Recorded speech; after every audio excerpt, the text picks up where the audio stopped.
बुद्धं नमामि, धम्मं नमामि, संघं नमामि। धम्म की पाठशाला या धम्मवर्गामध्ये आपणा सर्वांचं स्वागत। भगवान बुद्ध आणि त्यांचा धम्म या ग्रंथाचा आपण पठन करत आहोत, अभ्यास करत आहोत। तृतीय खंड भाग 3 यामध्ये 6 कर्म हे जगातील नैतिक व्यवस्थेचा आधार आहे हे मानणे म्हणजे धम्म। या पार्थिव जगात एक प्रकारची सुव्यवस्था आहे। खालील घटनांनी ती सिद्ध होते।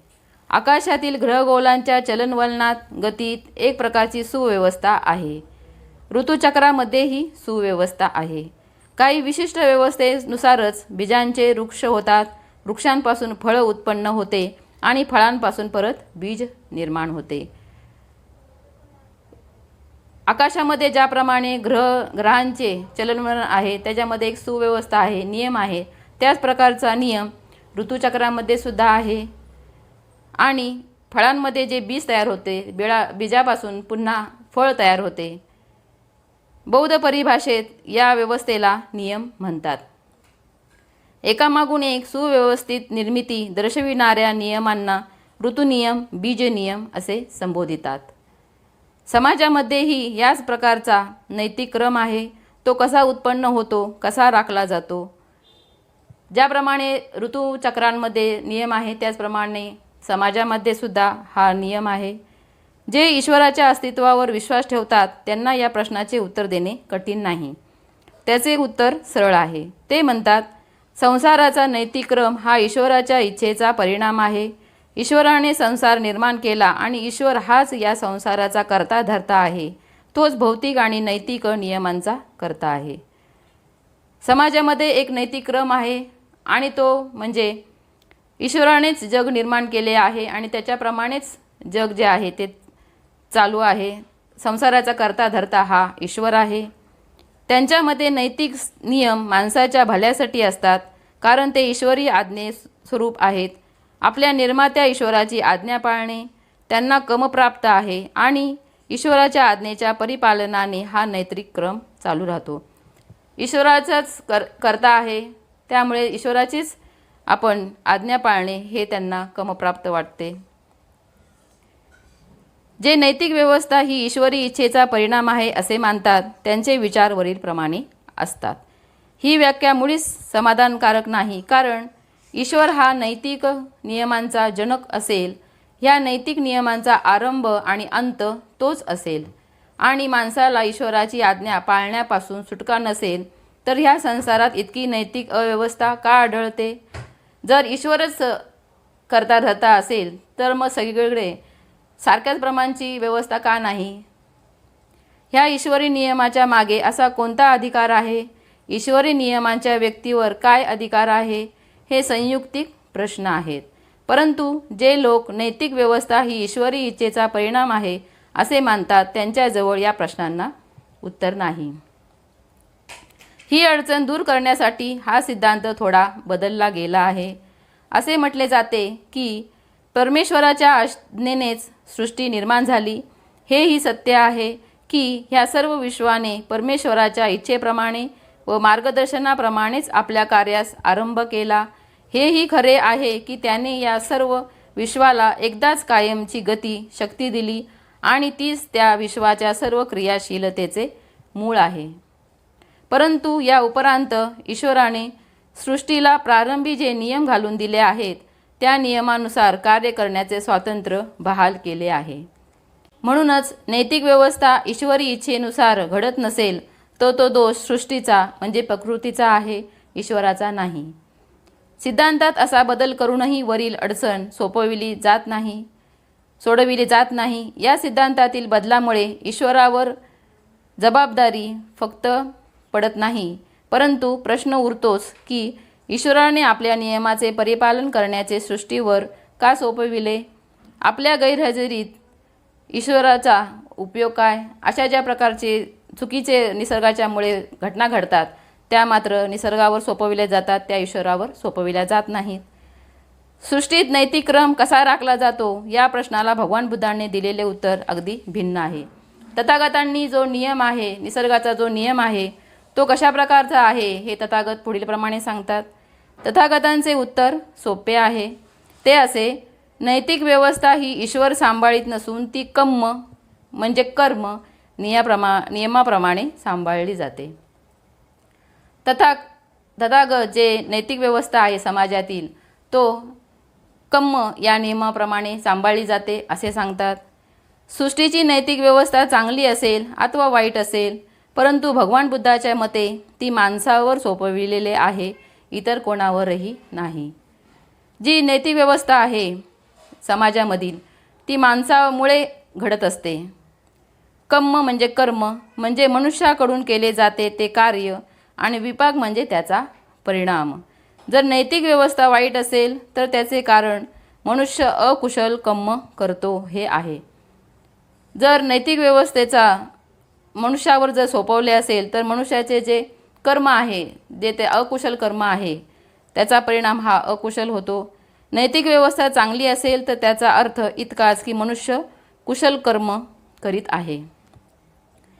नैतिक व्यवस्था जर चांगली असेल याचा अर्थ असा आहे की तो मनुष्य कुशल कर्म करत आहे.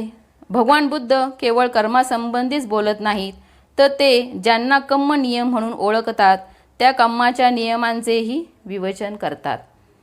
कम्म नियमांचा बुद्धपणात अभिप्राय असा की ज्याप्रमाणे दिवसामागून रात्र येते त्याचप्रमाणे कर्मामागून त्याचा परिणाम येतो, हा एक नियम होय. कर्म नियमांचा जो तथागतांनी नियम सांगितलेला आहे त्याच्यामध्ये ज्याप्रमाणे दिवसामागून रात्र येते त्याप्रमाणे कर्मानुसार म्हणजे त्यांनी कर्म केल्यानंतर त्याचा परिणाम हा येतो. कुशल कर्माप्रमाणे पासून होणारा लाभ प्रत्येक कुशल कर्म करणाऱ्याला मिळतो आणि अकुशल कर्माचा दुष्परिणाम कुणालाही टाळता येत नाही. जर कुशल कर्म केले तर त्याचा परिणाम हा चांगला येतो आणि जर अकुशल कर्म केले तर त्यापासून जो दुष्परिणाम होतो तो अकुशल करणाऱ्याला भोगावा लागतो. म्हणून भगवान बुद्धांचा उपदेश असे कुशल कर्म करा म्हणजे मानवतेला चांगल्या नैतिक व्यवस्थेचा लाभ होईल. निसर्गातील जी नैतिक व्यवस्था आहे ती सुधारण्यासाठी मानवाने चांगले कर्म केले पाहिजे, कारण कुशल कर्मानेच नैतिक व्यवस्था राखली जाते. अकुशल कर्म करू नका, कारण त्यामुळे नैतिक व्यवस्थेची हानी होते आणि मानवता दुःखी होते. जर अकुशल कर्म केले तर नैतिक व्यवस्थेचे हानी होते आणि त्यामुळे मानवताही दुःखी होते. हे शक्य आहे की कम्म आणि कम्माचा होणारा परिणाम या दोहोंमध्ये काही कालांतर असते असे बहुधा घडते.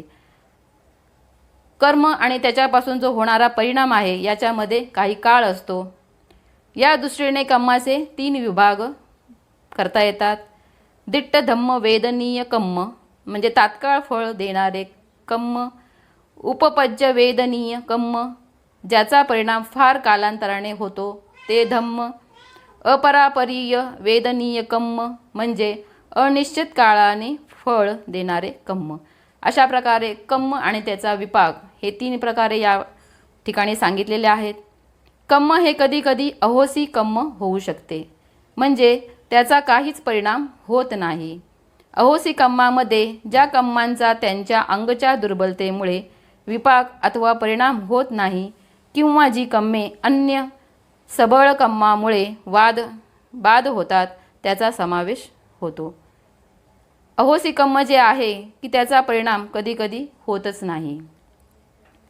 या सर्व गोष्टी विचारात घेऊनही भगवान बुद्धाचा कम्माचा नियम अनिवार्य आहे. या सिद्धांताला बाधा येत नाही. कम्माचा विपाक फक्त कर्त्याला भोगावा लागतो आणि याशिवाय दुसरा त्यात काहीही आशय नाही. एवढेच काही कम्म सिद्धांतात अभिप्रेत नाही, एवढाच त्यात अभिप्राय आहे असे मानणे चूक आहे. कधीकधी एकाच्या कम्माचा त्याच्याऐवजी दुसऱ्यालाच परिणाम भोगावा लागतो. तथापि हे सर्व कम्म नियमाचेच परिणाम आहेत, कारण तोच कम्म नियम नैतिक व्यवस्था सांभाळतो किंवा मोडतो. नैतिक व्यवस्थेचे सांभाळण्यासाठी तथागतांनी कम्म नियम दिला.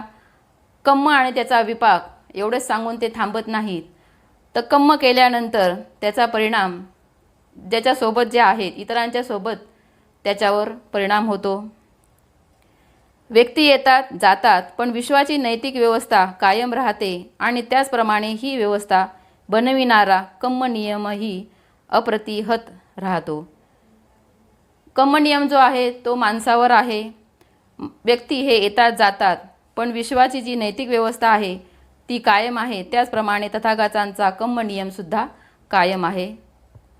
याच कारणास्तव भगवान बुद्धाच्या धर्मामध्ये अन्य धर्मात ईश्वराला जे स्थान दिले आहे ते नीतीला प्राप्त झाले आहे. इतर धर्मियांमध्ये ईश्वराला जे स्थान दिले आहे ते तथागतांच्या धर्मामध्ये नीतीला दिलेले आहे. यास्तव विश्वातील नैतिक व्यवस्था कशी राखली जाते याला भगवान बुद्धाने दिलेले उत्तर इतके सरळ आणि निर्विवाद आहे. असे असूनही या उत्तराचा खरा अर्थ क्वचितच समजून घेतात. नैतिक व्यवस्था कशी राखली जाते या प्रश्नाला उत्तर म्हणूनच भगवान बुद्धाने कर्मसिद्धांत मांडला. या सत्याची फारच थोड्यांना जाणीव होते. नैतिक व्यवस्थेच्या कशा प्रकारे राखली जाते यासाठी तथागतांनी कर्मसिद्धांत आपणास दिलेला आहे, समजावून सांगितला आहे. तथागतांनी सांगितलेला हा कर्मसिद्धांत आपण सर्वांनी समजून घेतला. त्या सिद्धांताप्रमाणे आपण आचरण करणे आणि आपण सर्वांनी हे पठन केले, ऐकले त्याबद्दल आपणा सर्वांच्या मंगलकामना. नमो बुद्धाय. जय भीम.